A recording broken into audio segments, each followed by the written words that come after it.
Conference में electronic media, print media के मेरे परिवारजन, हमारे पार्टी के बहुत सीनियर और हमारे एससी सेल के अध्यक्ष श्री अशोक शेरवाल जी, श्री रणधीर सिंह जी, हमारे ऑफिस सेक्रेटरी विजेंद्र सिंह धनखड़ जी, सीनियर अधिवक्ता और जननायक जनता पार्टी के परिवार में कुछ दिन पहले शामिल हुए हैं। इलेक्ट्रॉनिक मीडिया, प्रिंट मीडिया के मेरे सभी साथियों, मैं सबसे पहले आपका स्वागत करता हूं, आपका वेलकम करता हूं, खैर मकदम करता हूं कि आप सभी लोगों ने अपने इस बिजी स्केड्यूल में से निकालकर समय यहां पर आने का काम किया, हमें कवर करने का जो फैसला लिया। एक अति गंभीर विषय है। आप भली भांति जानते हैं कि जो पिछले 2 दिन से यानी आज और कल देश के आमजन के बीच एक बड़ी चर्चा का विषय बना हुआ है, विशेष तौर पर स्पोर्ट्स फ्रेटर्निटी के बीच एक गंभीर चर्चा का विषय बना हुआ है। भारतीय कुश्ती संघ के अंदर जिस तरह का कल्चर, जिस तरह की अनियमितताएं, मॉलेस्टेशन और खिलाड़ियों के साथ जो बद व्यवहार है, उस मुद्दे को लेकर के देश के महान रेसलर्स ने यूनिटी दिखाकर प्रजातांत्रिक प्रणाली में हिंदुस्तान का जो मंदिर है, पार्लियामेंट, उसके सामने जंतर मंतर पर धरना दिया हुआ है। मैं स्पोर्ट्समैन की आवाज सुन रहा था। ना केवल वो एक आवाज है, बल्कि आवाज से ज्यादा वो भावनाएं हैं, वो इमोशंस हैं। किस हद तक हमारे खिलाड़ी, जिनको हौसला दिया जाना चाहिए था, वो एक संघ की वजह से, एक एसोसिएशन या एक फेडरेशन की वजह से डिस्करेज हुए, डिसहार्टन हुए और अपनी लड़ाई लड़ रहे हैं। हरियाणा देश के अंदर देश की खेलों का सिरमौर है। अगर हिंदुस्तान के अंदर स्पोर्ट्स का हिमालय कोई है तो वो हरियाणा प्रदेश है। ऐसे में मुझे अत्यंत दुख इस बात का है कि ज्यादातर खिलाड़ी, हमारे भाई, हमारी बहनें उस भीड़ में हरियाणा के। हमारी सिंपैथी, हमारी भावनाएं उन खिलाड़ियों के साथ हैं। मैं जेजेपी की तरफ से अपने सभी खिलाड़ियों को सपोर्ट करता हूं और उम्मीद करता हूं कि 72 आवर्स का जो टाइम, 72 घंटे का जो समय यूनियन स्पोर्ट्स मिनिस्ट्री ने मांगा है, उन सभी खिलाड़ियों के साथ, उनकी आवाज के साथ, उनकी भावनाओं के साथ जस्टिस होगा। Justice will prevail. जो दोषी है उस पर कार्रवाई हो, चाहे वो कोई भी लोग हैं। मैं नाम किसी का नहीं लेकर के सिर्फ इतना कहूंगा कि एक स्पोर्ट्समैन बचपन से लेकर जब वो बड़ा होता है, डेवलपिंग स्टेज में होता है, तो देश के लिए खेलना चाहता है। और जब वो सीनियर कैटेगरी में आ जाता है और देश के लिए खेल रहा होता है, तो वो सिर्फ और सिर्फ सम्मान का भूखा होता है, उसको कोई और चीज का लालच नहीं होता। आज मुझे यह महसूस हुआ कि कुछ लोगों की वजह से, बदनीयती की वजह से, उनके सम्मान पर कालिक पोतने का प्रयास हो रहा है। ऐसा हम बर्दाश्त नहीं करेंगे और हम उन खिलाड़ियों का हर मोर्चे पर साथ देंगे। जहां कहीं भी हमारी जरूरत, हमारी सपोर्ट की जरूरत हमारे खिलाड़ी भाई बहनों को होगी, हम उनके साथ निरंतर खड़े नजर आएंगे। मैं खुद एक खिलाड़ी होने के नाते आज हरियाणा के यूथ से कहूंगा कि जब तक न्याय ना हो, देश के यूथ से कहूंगा कि जब तक जस्टिस ना हो, अपने भाई और अपनी बहनों का मजबूती से साथ दें, उनकी भावनाओं की कदर हो और उन्हें इस संघर्ष में जीत हासिल हो। मेरा मकसद आज आप लोगों से रूबरू होने का केवल मात्र इतना ही था कि हम खिलाड़ियों के साथ हैं, थे और रहेंगे, और जिन्होंने भी गलत किया उनके साथ भी न्याय हो, उनके साथ भी, खिलाड़ियों के साथ भी न्याय हो, और जो दोषी हैं उनकी गलती की सजा भी उन्हें मिले। आप सब पधारे, आपका बहुत बहुत धन्यवाद। अगर इसके बाद कोई आपका प्रश्न है तो आप जरूर सामने रखें, उसका जवाब देंगे। धन्यवाद। दिग्विजय जी, हरियाणा में भी खेल मंत्री के ऊपर आरोप लगे, हालांकि एफआईआर दर्ज हुई, जांच जारी है, लेकिन इतना लंबा समय बीत गया, कई दिन बीत गए, अभी तक कुछ नहीं पता उस जांच में क्या हुआ है। तो क्या हरियाणा की इस आवाज को भी उठाएंगे, क्योंकि वो भी एक महिला खिलाड़ी थी? हमने उस समय भी आपसे कहा था कि इसकी पूरी जांच होनी चाहिए, और आज भी ये कह रहे हैं जो ये मुद्दा है इसकी भी जांच होनी चाहिए, और जांच के बाद दूध का दूध और पानी का पानी होना चाहिए। हम खिलाड़ियों के साथ हैं, थे और रहेंगे। जंतर मंतर भी जाएंगे आप? वहां से एक आवाज आई है कि पॉलिटिकल लोगों को या जो पॉलिटिकल ऑर्गेनाइजेशन से जुड़े हुए लोग हैं वो उसे अपने आंदोलन को गैर राजनीतिक रखना चाहते हैं। अगर ऐसी आवश्यकता आन खड़ी होगी तो मैं या मेरे संगठन के लोग वहां जरूर। खिलाड़ी होने के नाते तो जा ही सकते हैं। निश्चित तौर पर मैंने कहा मैं उनसे संपर्क में हूं सभी से, और अगर उन्हें ये ठीक लगेगा, मेरी इच्छा है, तो हम वहां जरूर जाएंगे। जूनियर महिला कोच के साथ क्या जेजेपी खड़ी दिखाई देगी, जिस तरीके से आपने स्टेप लिया कि हम जो है आपको शायद इस बात का इल्म नहीं है कि महिला कोच ने प्रेस के अंदर एक बात कही थी कि दुष्यंत चौटाला जी ने डिप्टी सीएम रहते हुए जब वो उनके पास उम्मीद से गई थी, तो अगर कहीं जस्टिस हुआ या उन्हें न्याय मिला तो वो दुष्यंत चौटाला जी के यहां मिला। मैंने कहा हम अपनी बहन के साथ हैं और उनके साथ न्याय होगा, इसमें कोई दो राय नहीं।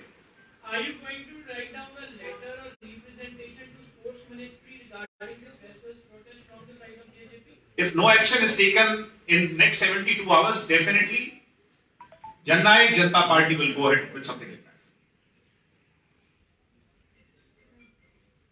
क्या कार्रवाई होनी चाहिए इसमें? कार्रवाई होनी चाहिए, इस पर जांच बिठाई जानी चाहिए, जो दोषी हैं वो सामने आए, गहराई तक जांच होनी चाहिए। क्योंकि एक आरोप ये भी लगा है कि यहां तक प्रतिबंधित कर दिया गया, उन्हें रोक लिया गया कि उन्हें स्पॉन्सर्स अपने रखने की इजाजत भी नहीं दी गई। ये किसी भी, क्योंकि मैं खुद हैंडबॉल संघ का अध्यक्ष हूं और मुझे पता है कि एक संघ को कैसे चलाया जाता है, और हम डे टू डे रूटीन में स्पोर्ट्स, क्योंकि ये दो चीजें, एडमिनिस्ट्रेशन और स्पोर्ट्समैन, ये अगर जब तक हैंड इन हैंड नहीं होंगे तब तक कोई भी एसोसिएशन आगे नहीं बढ़ पाएगी। देश के लिए हम अच्छा काम नहीं कर पाएंगे। पहले भी जो अध्यक्ष है वो विवादों में रह चुके हैं, उनके सोशल मीडिया पर वायरल हो रहे हैं वीडियो, थप्पड़ मारते नजर आ रहे हैं। मैं किसी इंडिविजुअल के खिलाफ नहीं बोलूंगा, इसकी गहराई से जांच हो, और जो भी इसमें दोषी हैं, चाहे वो कितने भी पावरफुल लोग क्यों ना हो, उन पर कार्रवाई। आपकी किसी से बात हुई है इसको लेकर? निश्चित तौर पर मेरी फोगाट सिस्टर से भी बात हुई है, और भी लोगों से मैं बात करने का प्रयास कर रहा हूं। कल ये मामला आया है, आज क्योंकि मीडिया के माध्यम से, आप लोगों के माध्यम से ये देश के अंदर एक चर्चा का विषय है, आम जनता इसको सपोर्ट कर रही है, हम भी इसकी सपोर्ट में खड़े हैं, सभी से बात कर करके इसको आगे मूवमेंट को बढ़ाएं।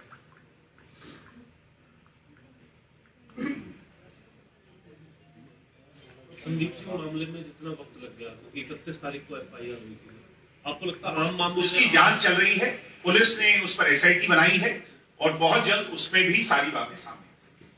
अभय चौटाला कह रहे हैं कि एसआईटी जो हरियाणा में बनी है उसने तो एक भी मीटिंग नहीं की इसको लेकर। हाँ जी, अभय चौटाला कह रहे हैं हरियाणा का मामला नहीं है, ये मामला यूपी का है। नहीं, हरियाणा में चंडीगढ़ पुलिस ने भी महिला आयोग ने 15 दिन में कहा था कि हमें कार्रवाई करके बताओ, जी, दिन हो गए, आज तक कुछ नहीं किया, महिला आयोग को फिर रिमाइंडर भेजना पड़ा जी।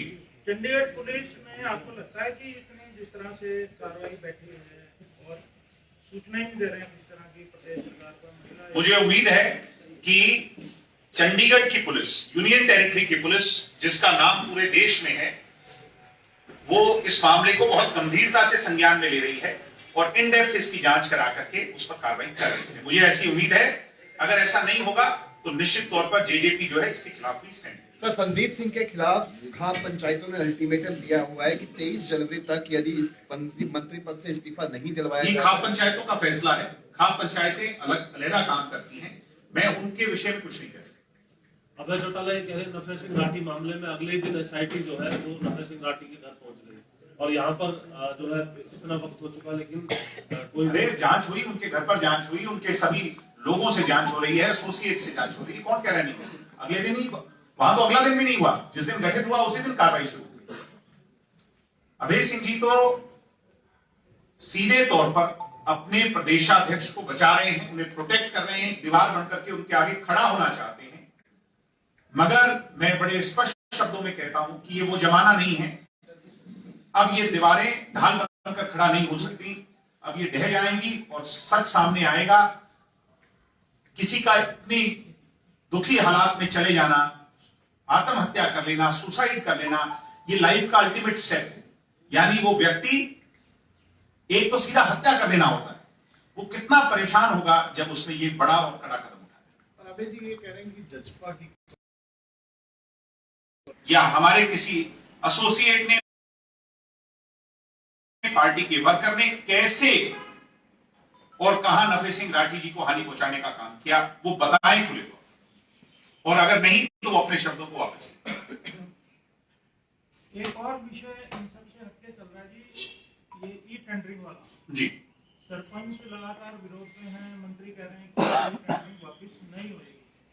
इसमें क्योंकि आपकी गठबंधन में आपकी पार्टी की तरफ से मंत्री हैं, आप कहते हैं कि सरपंचों को जो है सरपंचों का साथ देते हैं, तो अब ये कैसे मसला सुलझेगा? मंत्री तो कल भी क्लियर थे कि ये वापस नहीं होगी। देखिए, राजनीतिक दलों को जन भावना का साथ देना चाहिए, आम भावना का साथ देना चाहिए, और मैं या मेरी पार्टी का हर वो व्यक्ति आम भावना के साथ खड़ा है। नए नवेले सरपंच, नए नवेले लोग नई ऊर्जा के साथ काम करना चाहते हैं। सरकार ई टेंडरिंग के माध्यम से पारदर्शिता लाना चाहती है, ईज ऑफ वर्किंग लाना चाहती है। ऐसे में क्यों ना उन लोगों को टेबल पर बिठाकर उनसे चर्चा की जाए। मैंने किसान आंदोलन में भी कहा था कि बातचीत करनी पड़ेगी, मुद्दे को हल करना पड़ेगा, इसके सिवाय कोई दूसरा चारा नहीं है। और अल्टीमेटली मुझे शायद मेरा राजनीतिक एक्सपीरियंस थोड़ा हो, मगर मैंने जो बात कही थी शायद बाद में आप लोगों ने कहा कि दिग्विजय जी आप तो उस टाइम कहते थे, वही हुआ।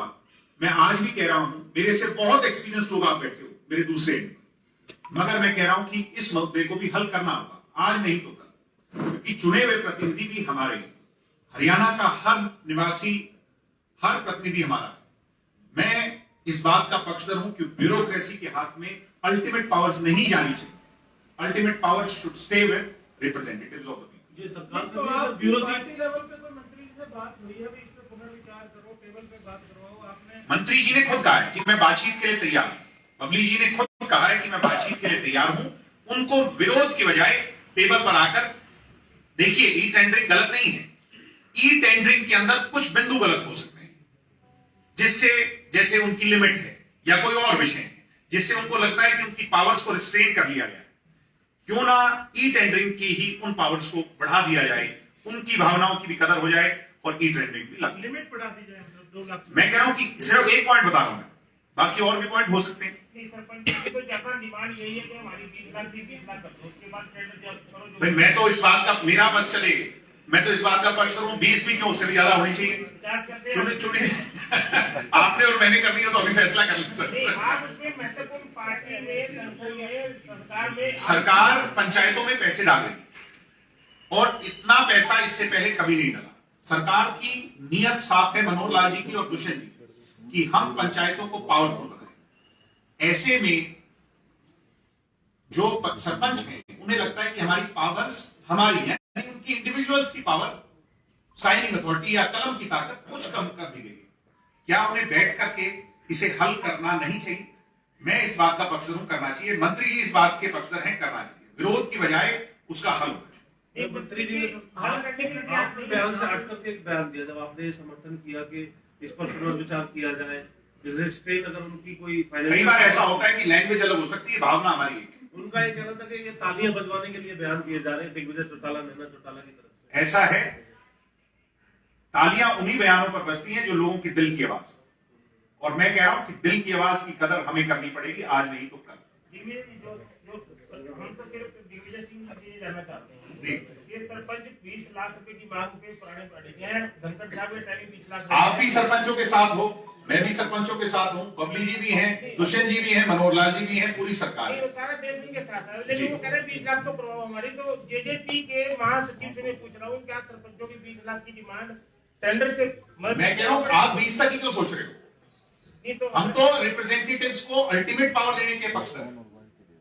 मतलब कोई नहीं, टेंडर की बात हुई है, पावर तो है ही नहीं। ऐसा है, निश्चित तौर पर जब बैठेंगे, जब बैठे ही नहीं, सिर्फ विरोध होगा सड़कों पर, तो उससे हल नहीं होगा, बैठ के। मैंने कहा बैठ के हल होगा, डेडलॉक खुलना चाहिए, आइस शुड ब्रेक, दोनों पार्टियों को यानी सरकार को और उन लोगों को बैठ के बातचीत करनी चाहिए। खुले दिल से बबली जी ने बोला है कि आओ इसमें हम बातचीत करें। विरोध बबली जी ने कहा है कि इस पे बातचीत जो होनी थी, जो हमने जो सर्वे कंडक्ट किए उसमें बहुत से जनप्रतिनिधि जो हैं वो सरकार के फैसले के पक्षधर है, लेकिन अगर कुछ नहीं है तो उनको क्यों नाराज करें? तो जेजेपी का स्टैंड क्या है हमारा सर? जो बिंदु एक है, जो डेडलॉक सिर्फ है, वो एक ही बिंदु पे है, टेंडर तो वो भी खराब नहीं है। वो कहते हैं जो 20 का 2 कर दिया ना, हमारा 20 कर दो, बस यही पर है। हाँ तो वो बढ़ना चाहिए, मैं इस बात का पक्ष हूं। अब कितना बढ़ना चाहिए वो बातचीत में? मैं बिल्कुल बातचीत होकर होगा सर। सर अभय चौटाला ने भी इस पर प्रतिक्रिया दी। उन्होंने कहा है कि एक काम किया जाए कि सरपंचों का एक सम्मेलन बुला लिया जाए। अगर वो बबली जी के फैसले से खुश है, वो कह रहे ज्यादातर लोग खुश हैं, तो वो भी मंच पर चढ़ करके उसकी सराहना कर देंगे कि बहुत बढ़िया फैसला है, लेकिन अगर विरोध हो तो तुरंत वापस। बुला रहे वो, ऐसा कौन रोक रहा है? सरकार बुलाए, वो कह रहे हैं। सरकार क्यों बुलाए? आइडिया उनका और सरकार उसको वो करेंगे। मैं तो थोड़ा सी बात है, अगर उन्हें लगता है बुला ले, देख लेंगे कितने लोग उनके साथ आए। दिग्विजय जी, सरकार क्या कोई लेटर लिख, जेजेपी क्या कोई लेटर लिख के देगी सरकार को कि आप नहीं, जनप्रतिनिधि? लेटर हमें, हमारे रिप्रेजेंटेटिव सरकार में बैठे हैं, तो निरंतर बातचीत। अरे हमने तो खुले तौर पर बोल दिया, पंचायत मंत्री हमारे हैं, उन्होंने खुले तौर पर बोला आओ बैठ के बात करें, अरे बात।